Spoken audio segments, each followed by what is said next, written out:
AskReddit. What made the "weird kid at your school" weird? The Vine where a kid goes, "I have the power of God and am on my side," and screams like a banshee went to my middle school. He was maybe 4 grades underneath me, but his weirdness turned him into one of the most popular kids in his grade. My town has the "fuck your chicken strips" Vine. Dude, you're literally wearing my school sweatshirt in the Vine. I think he graduated last year. Kid smelled like he bathed in cat pee every day. Hissed at anyone who came near him. Used to run through the hallways from class to class. Threatened to kill me in a computer lab because I used Internet Explorer instead of Firefox. I'm on his side about not using Internet Explorer.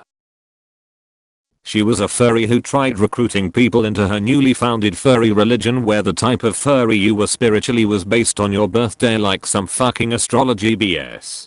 She also had a boyfriend who was into the whole furry thing, but in a really weird sexual way, cause they'd make out on the floor or in the lounge areas and bark/growl at each other, and it just made everything uncomfortable for everyone. Edit. This happened in my first year of college, if that adds to the weirdness. Teachers had to make a public announcement banning people from making out and doing all that romantic stuff on campus BC of how bad it got.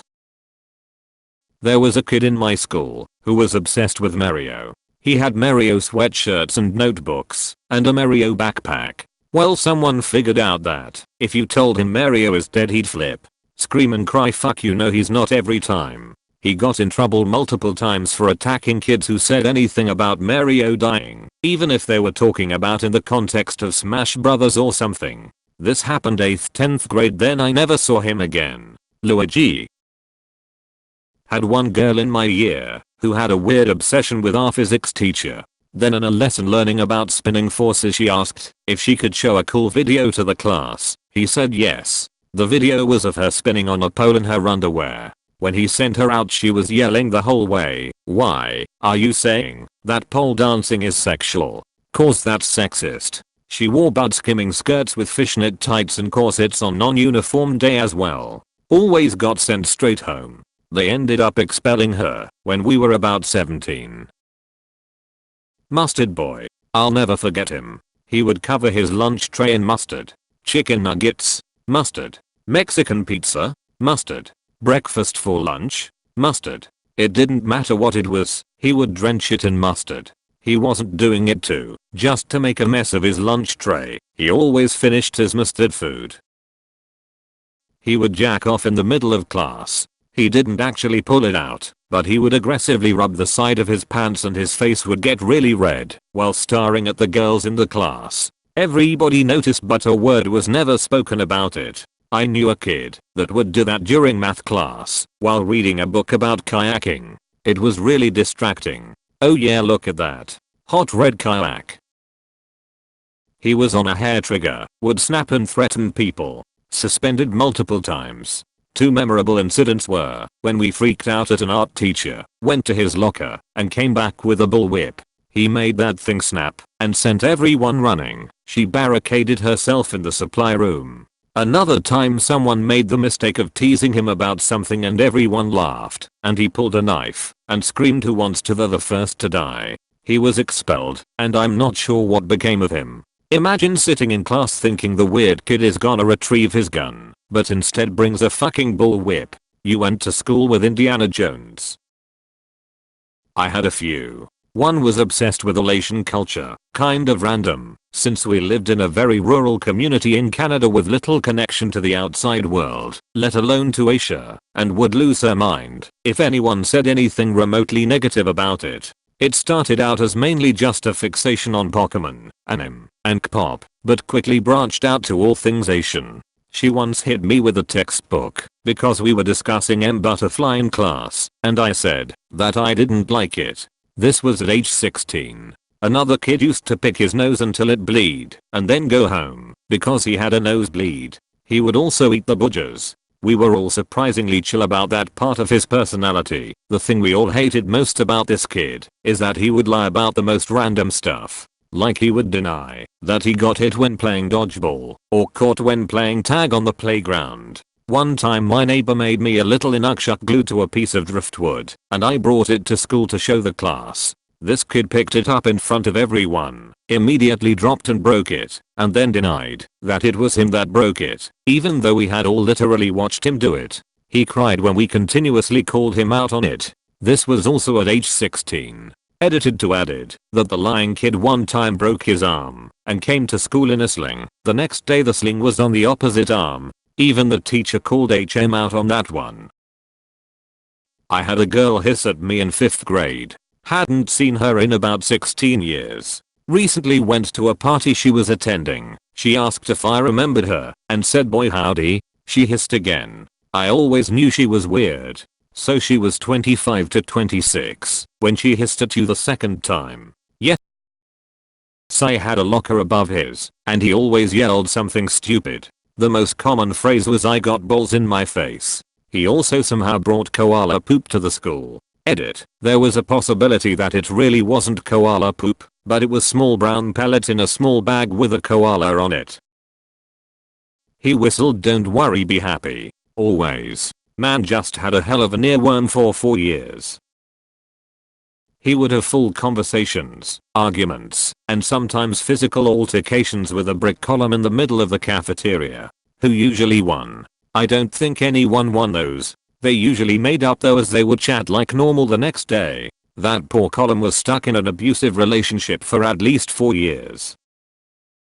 My weird kid stood up at an assembly and asked the vice principal if she knew what hentai was. His dad started a house fire, insurance scam, and died in the fire. This was around 6th grade. That messed him up a bit. The kid would tap his feet and hands uncontrollably, and he talked about shooting people. Oh shit, this is actually really fucking sad. Did he get help? By the end of high school he had a group of friends finally. After high school he joined the military. Not sure where his life went after that. Hopefully he is successful and healthy.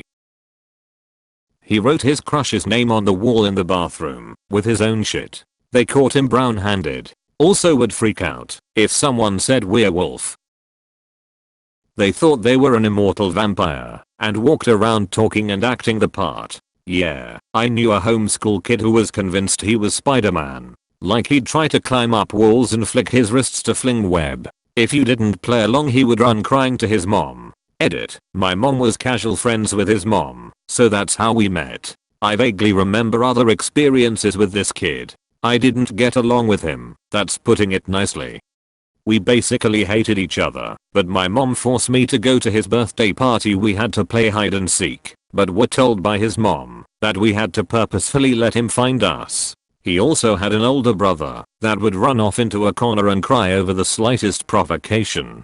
Did he/she watch too much Buffy? Because I remember the I'm a real vampire fad from the early 2000s like a PTSD trigger from my high school years.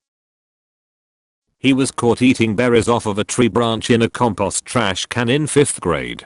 He'd act feral around everyone else, but if you got to know the kid he was actually pretty down to earth and cool. In middle school around 6th grade I tried getting to know him better and found out he might have had some kind of multiple personality disorder and was grateful for someone who didn't judge him that much. I'd try my best to not get him to do stupid shit. He was later expelled for what everyone said was biting a teacher. I saw him once during high school and he got really fucking hot too, seemed way chilled out. When I asked about why he left he said he wasn't allowed to talk about it, but was getting help, so that's always good. Gabe, if you're out there I hope you're doing well.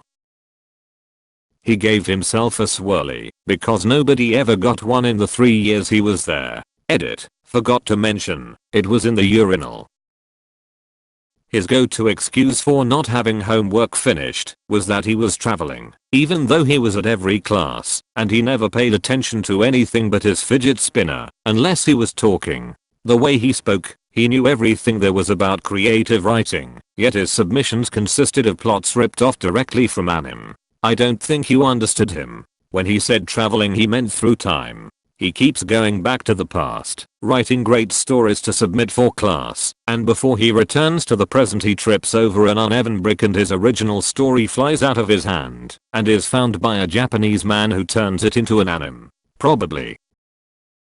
There was a kid at my high school who never talked. It wasn't that he couldn't speak, or that he only spoke to his close friends. He just wouldn't speak to anyone. Teachers didn't call on him because they knew he didn't talk. When a substitute would come in and try to call on him, there was always some kid who would have to explain Ricky doesn't talk. If you asked him a question, he would just look at you. It was weird and some people would take offense to his silence. But eventually everyone realized that was just his thing and rolled with it. The only time he spoke was when we had to present individually in class. On those days people would get really excited if they had a class with him because hearing him talk was like seeing a unicorn.